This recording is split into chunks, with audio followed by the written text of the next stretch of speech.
بل یو ډېر مهم دغه لکه میوزیک باره کې یو خبره ده عیناً چې ما مخکې ویل بعضې خلک ډېر دا موضوع لایټلی اخلي بعضې حتی دومره وایي چې څومره د دې په تحریم کې او په حراموالي کې دا دغه راغلي دي دلایل راغلي دي فکر کوم بعضو شرایطو کې داسې شوي دي چې ماشومانو به چمبه وهل او چې نبي علیه السلام ورته نه دي ویلي چې تاسې دا کار مه کوئ ښه اوس بیا هغوی داسې یو رقم ربط ورکوي چې بعضې شیان چې مثلا اسلام کې پخوا وو هغه دومره ښایسته ټیټ ټیټ اډوانس شوي اوس مثلا موږ ته راغلي چې هر یو مسلمان ځوان یا پلار د خپل اولاد ته چې وښیي مثلا چې تیراندازي دې وښیي اسب سواري ده یا لامبو ده اوس که زه په دې زمانه کې په 21مه پیړۍ کې زه تیراندازي یاده کړم دا ډېره زیاته بېفایده خو هغه به موږ دلته د قیاس کوو دلته چې د دې هدف دا دی چې زه باید نښه ایشتل یاد کړم اسب اوس زما دې وخت کې نه پکار یو څوک ما سره ډېر ټیټ ایم وي کې جنګ کوي زه په اسب جنګ کوم معلوم داره ده زه هغه ما باندې ډومیننټ نو مقیاس خبره ده که نه د قیاس خبره ده هغوی هم داسې قیاس ورکوي چې که چیرې دغه میوزیک پاتې او په هغه ایرا کې چې بعضو قومونو لرې نه کړو دا شی نو کیدای شي چې موږ د دې شي دپاره داسې یو لیجټیمیټ کړو دا موضوع چې مثلا دې کې هم اډوانسمنټ هم شته ښه ټیټ باید دا واورو مثلا ډېر هوښیار دی ګوره که نه کوم انګل نه راځي څومره جالب دا ټریک د عیسویانو دی عیسویان وایي چې ستا پیغمبر چېرته دی وفات دی په خاوره کې دی زما پیغمبر چېرته دی په اسمانونو کې دی چا پیغمبر بهتره شو وایي نه شوې څوک چې اسمان کې دی بهتر څوک په خاوره کې دی بهتره دی دا د عیسویانو ټریکس دي ستا پیغمبر پلار نه پیدا شوی دی هو زما پیغمبر صرف مور نه څوک بهتره شو دا هغوی ټریکس دي چې موږ مسلمانان بعض وخت استفاده کوو میوزیک کلیر کټ جواب حرام دی یعنې دا بعضې شیان چې خلک داسې موضوعي دي ټول راځو دا موضوعي دي اوس راځو ته ډفټ شو هغه ماشومان چې بالغ شوي نه دي یا هغه جنګیان چې بالغ شوي دي هغوی کولی شي ووکل شو فقط په خوله باندې چې کوم اواز جوړی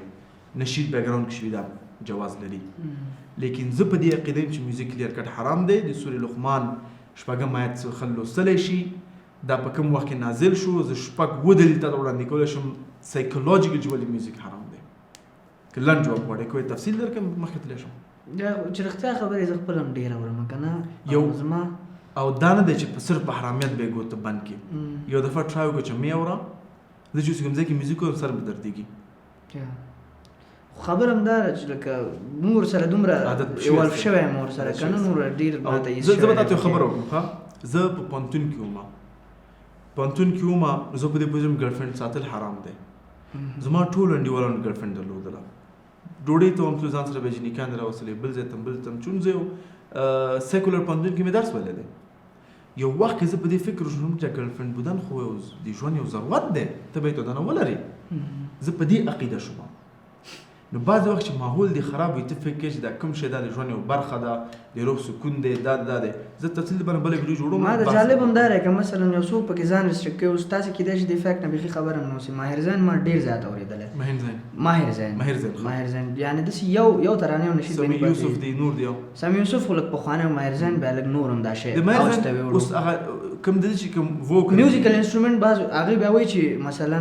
صرف ووکلز دی مثلا ترانه د میوزیکل انسټرومنټ دواړه ورژن یې لري هغه چې څومره ناشید دي د هغې دواړه ورژن شته مثلا که نه کوم اواز د هغوی دلیل شعر دی چې ته مثلا که مسعود کورتز دی سمیع یوسف دی خپله ماهر زین دی یا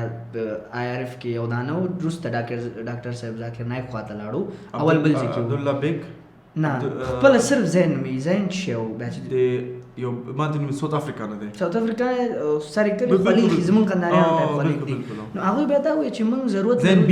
زین بیکا دغه سړی لکه زه موږ وایي ضرورت لرو چې یو میډیم ولرو د خبرو کولو لکه نړیوال مثلا یو ژبه لري د زین بیکا نشونه صحیح دي هغه خو صحیح دی اوس مثلا ماهر زین هغه وایي چې زه میډیم دی دا زما د پیغام رسولو ګوره هدف زما پیس دی بیرته ته نشي کولی چې غلط هدف ته ستا اولاد روړل هدف دی ته یو ښځه ته جواد که اولاد ترې وړه دا صحیح هدف دی پوه نه شوې ته یو صحیح هدف رسول دپاره ته رانګ مین نشي استفاده کولی